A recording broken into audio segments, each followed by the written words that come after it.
Ateik, pažiūrėsi, ką rodo mūsų skaitmeninis gulščiukas. Štai 20 laipsnių. Kodėl matuojusi šį nuolydį? Matote, nauja čerpė. Buvo keistos dar 4, aišku, jos buvo trūkę ir praleidinėjo vienoje vietoje klientui vandenį. Tai šias čerpės keitėme ne mes, atvykęs stogdengiai pasakė klientui, kad šitą stogą reikia keisti, nes jis netitinka reikalavimų, jį reikėtų keisti į skardinį. Ir dabar argumentuota buvo tuo, kad pafotkinta ir parodyta, kad, matot, yra šiukšlių sąnašos, per kurias prabėga per viršų vanduo.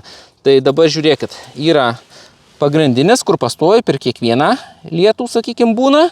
Ir tada yra tokia truputį menkesnė žyma, kad iki čia pakeliauja vanduo, užkyla. O čia mes dar turime 4 cm rezervo. Iš viso yra prakeisti 8,5 cm ant 20 laipsnių nuolydžio. Tai kaip galvojate, ar reikalingas šito stogo keitimas?